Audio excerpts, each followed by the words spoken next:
Hello everyone, my name's Reese, and welcome to another Dark Souls challenge run. Ah yes, another challenge run. What is it this time? Well, most players starting out will pick their class and then beat the first boss. Then they'll find better weapons and armor, then they'll completely forget about the starting gear. So I thought, why not try to beat the game using only the knight starting class? Let's go over our only rule for the run. I must use the starting armor, sword, and shield, but I can upgrade it. That's it? Not much of a challenge run, huh? Just remember, I'm very bad at this game. A lot of this run is me trying to parry bosses knowing damn well I cannot parry. So let's kick things off and meet our protagonist, Leonard the Lowly Knight. He's searching for a lovely maiden to take his hand in marriage. So let's go help him find his bride. First we gotta get through this guy. The first boss we have is Gunder. This guy is a pushover. We can get some free hits in at the start, dodge through the attacks, and keep the pressure up. Now most people can just parry him into oblivion. However, I am bad at parrying, so I didn't even attempt. That's going to be a common occurrence this run. He transforms in phase 2, and it looks intimidating, but you just tuck yourself into his armpit and keep on swinging until he goes down.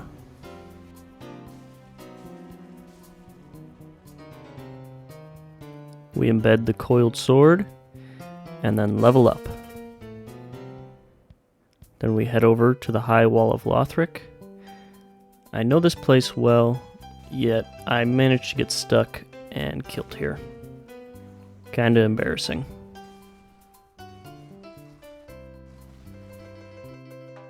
Head over to Granny, grab the flag. Next up on the menu is Vort. Phase 1 is easy mode. Just get underneath him and slice his underside until phase 2.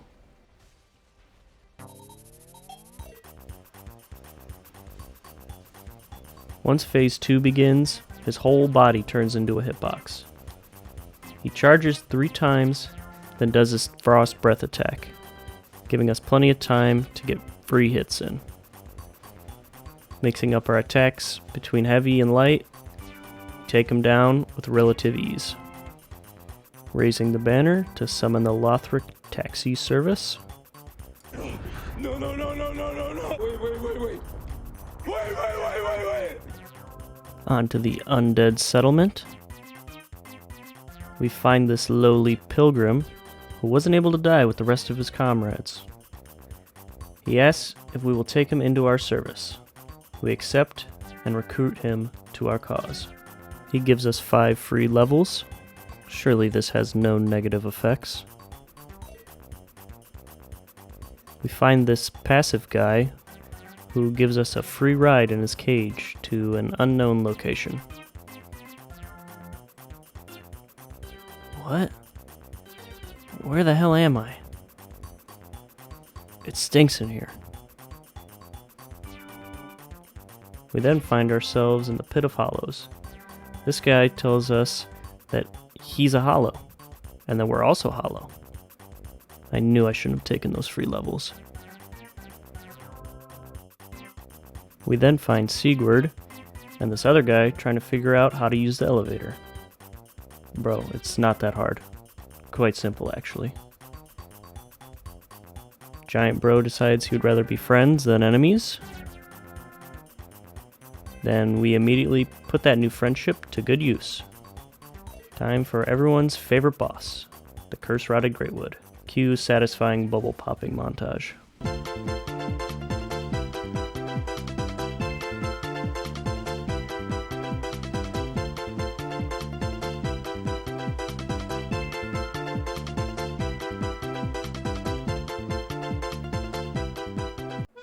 Our stats are still pretty low, but from this point on we're going to level mostly Vigor, Strength, and Dex. Give Sigurd a high 5 on our way down to fight the fire demon. Slap him around with a little help from Sigurd as usual. And of course, he tries to take credit for helping. Emotional support, I guess. grab our Chloranthy ring, and head on down to the Road of Sacrifices. What is this I see? A fair maiden for our boy Leonard? Oh wait, she's got a dude with her. I guess we'll just keep searching, buddy. Don't worry. Ladder cheese these two annoying NPC bros. And fair and keep. Everyone's favorite location. We put out fire number 1. And then we put out fire number 2. With +3 our sword and shield. And get reminded why this area sucks so bad. And put out fire number 3. It's time for the Crystal Sage. I get caught off guard and die to him once, but then I come back and get to business. I didn't take out the clones, which is usually a good idea. I take a couple hits, but in the end, I emerge victorious. Head on in to the Cathedral of the Deep. Meet up with Onion Bro, who isn't actually Onion Bro. Fall for his trick and come face to face with this giant. Buy Sigurd's armor because Bro lost it. And on to the boss of this area, the Deacons of the Deep. We're able to take them out with about 2 hits per deacon. So we just take them out until the Archdeacon spawns. He doesn't do much in the way of fighting back. So we just run in and hit him, and the deacons are no more. Easy boss. We refine our longsword and make it +4. It's time for the Abyss Watchers. I'll admit I struggled a little bit on this boss because I was trying to practice my parrying, but it didn't go so well. I did manage to get one good parry on him, but I eventually gave up on the parrying strategy and just hit him with the good old roll and slap combo. Other than all the failed parry attempts, Phase 1 was fairly easy. In Phase 2, I just mashed attack, and the damage was enough to take him down pretty quickly.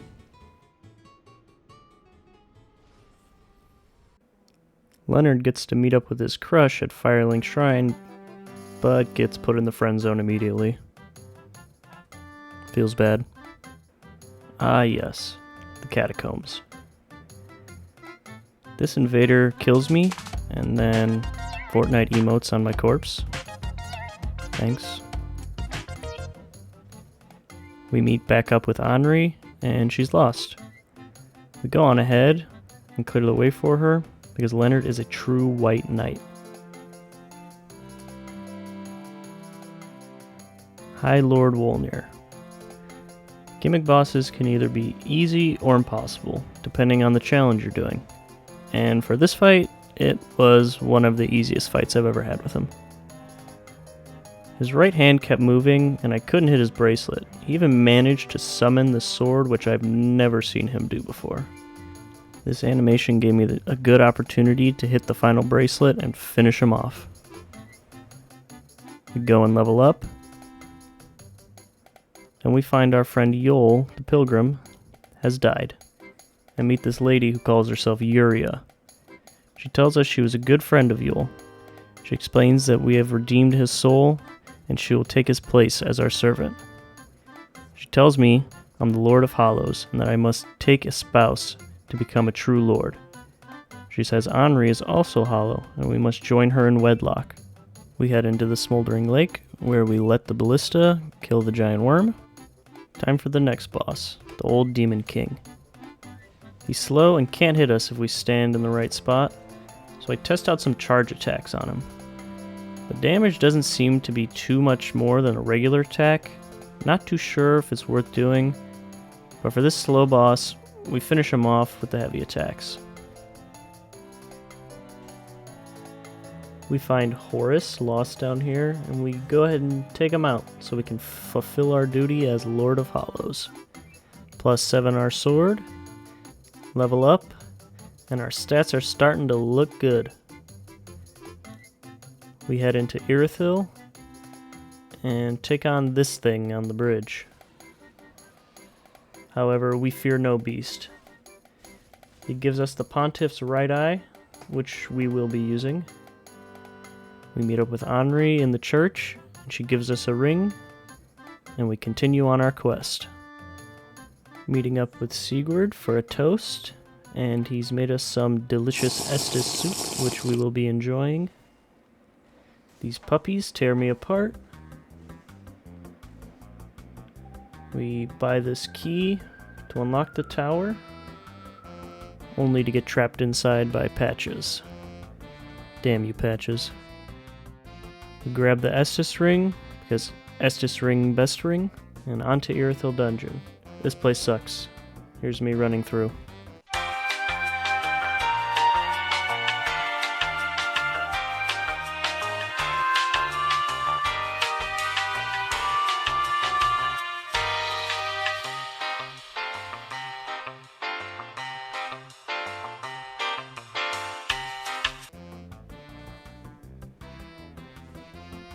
Really, bruh? Twice. We make it to Sigurd's cell, only to realize I forgot to grab the key. We go grab the key, and free Bro, who gives us a free Titanite slab. He joins us for the fight against Yorm. Could I beat Yorm by myself? Yeah, probably.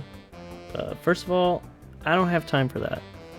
And second, I don't really feel like doing it. And third, I didn't even summon him, so yeah. Thanks, Sigurd, you really saved my ass on this one. Long may the sun shine.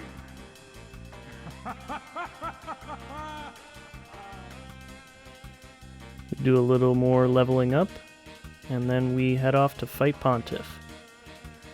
Now this fight was pretty easy, and not because you can just parry loop him. I can't do that. I'm bad at parrying. I just dodge and slap him. Simple. We head back to talk to Yuria, who tells us that our spouse is ready to be wed.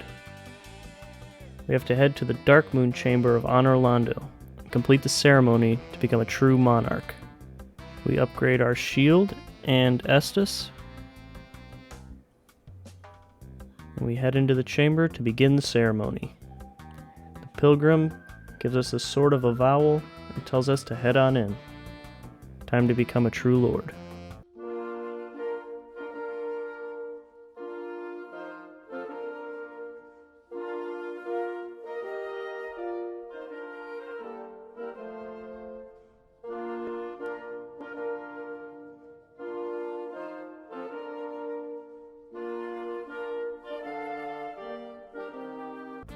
After the ceremony, we head back to Yuria. She tells us now that our dark sigils have been married, we're a true lord. She wishes us to wrest the flame from the mantle. Play the usurper. Instead of linking the flame, usurp the flame. Heading on over to Anor Londo. Here we will take on Aldrich, Devourer of Gods. I fall only once. Aldrich is slow-moving, but casts powerful magic. I utilize my charge-heavy attacks to get in as much damage as possible before the boss teleports. This is another easy fight. Next up, I'll be fighting the Dancer. Our damage is okay, but nothing special. But this boss is nothing special. Sometimes it can be hard to tell what she's going to do, but once you find the right timing, it becomes easy to avoid the attacks. We get some good damage in, and the Dancer goes down. We level ourselves up a little bit more, and move on to the next boss, Osiris the Consumed King. He kills me only once, but I come back. Phase 2 gives you the chance to get in some free hits, taking a large chunk of his health off. After that, I just get behind or underneath him and spam my heavy attack. He then charges himself into a corner, and I'm able to just spam him to death. We then immediately head off to the Archdragon Peak.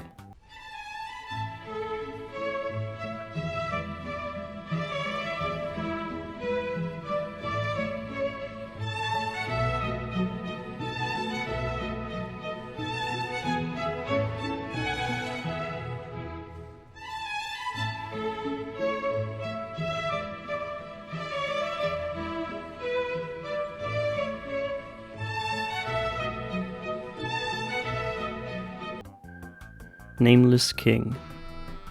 He sits on his dragon with a crown upon his head. The Lord of Hollow has come to dethrone him, for there can only be one king. Surprisingly, the bird gave me more trouble than I thought. Usually phase 1 is the easy part. But once I get past phase 1, I seize my opportunity. I know his moveset. I dodge around him and get hits in where I can.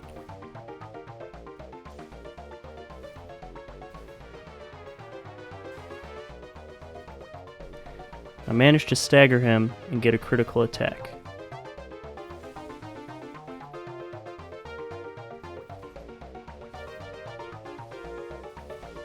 I get as many attacks in before he almost kills me with a lightning strike. 1 HP and no Estus left. I time my dodge and strike him one final time, and he falls. We make our sword plus 10, and I attempt to run past these dragons, and actually manage to make it past with only 1 HP left. Close one. Moving on to the Dragon Slayer armor. This fight always makes me nervous because it used to give me a lot of trouble. It takes me down twice.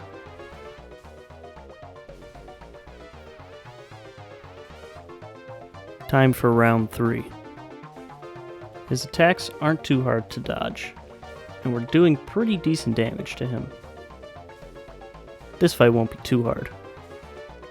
He gives us plenty of opportunities to get in some free damage. We just keep up the pressure, and he's defeated. Time for Champion Gunder. Our last encounter I wasn't able to parry him, but just watch this.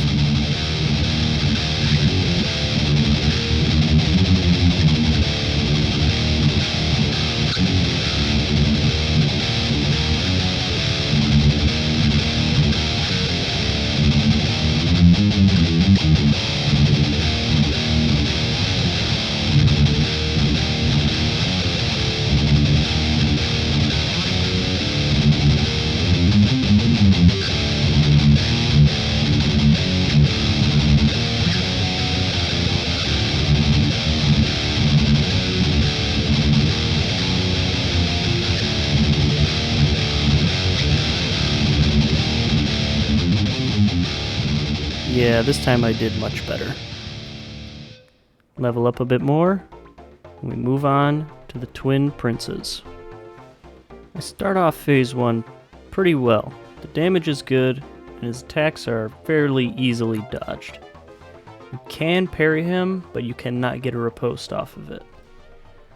So I didn't even bother.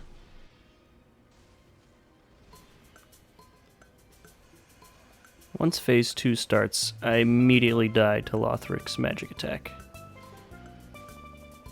I whittle down Lorien and can sometimes get a lucky hit on Lothric.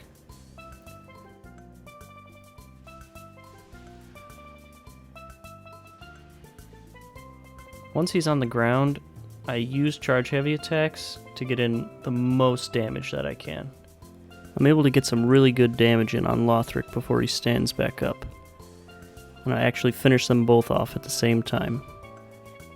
I've saved up all the souls we've collected thus far, and I pop them all at once, so we can level up and max out our damage for this run. DLC time. Poke the Butte, and we're transported to the Painted World.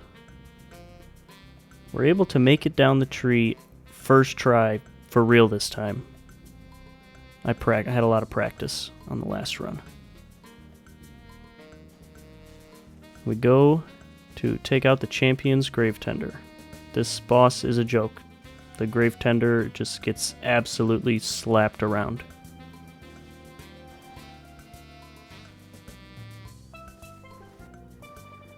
We move on to the Great Wolf, and it's just as easy.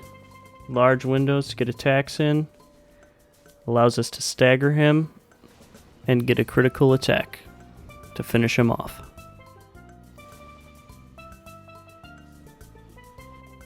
Sister Freed was a very fun fight this run. I really enjoyed this battle. She kills me a couple of times, but then I learn I can just easily block most of her attack combos. Once I get past phase 1, I can finish the fight. I know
we plus 10 our shield, because why not? And that's our last upgrade for the run. Time to jump into this pit and take on the twin demons. They kill me once, but I know I can beat them easily.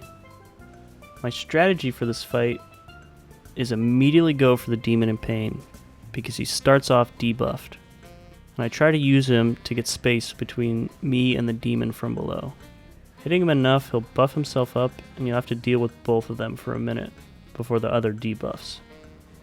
I'm able to stagger him shortly after he buffs up, and finish him off, turning the fight into a 1v1. Turning my eyes to the unbuffed demon, I get some free hits in before he buffs back up. I stay below him and get in enough hits to stagger him.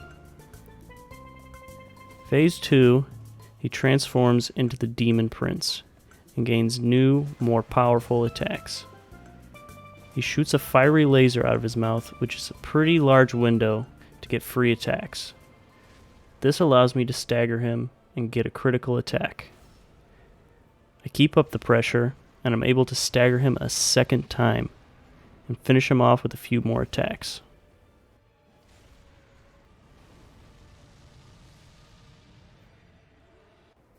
We boot Midir into the pit. We'll come back for him later. And time for the worst boss.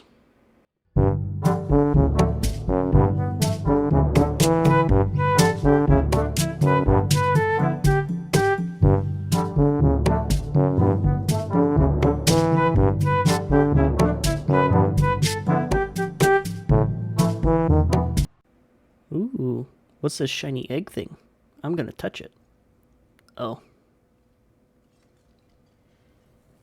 What happened? Ew. This dude says something about a red hooded man coming to take their Dark Souls. And look who it is. Slave Knight Gale.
No way, I just first tried Gale. Now it's time for the best boss.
And now, finally, it's time for the final boss, the Soul of Cinder.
We steal the flame, for it is our duty as Lord.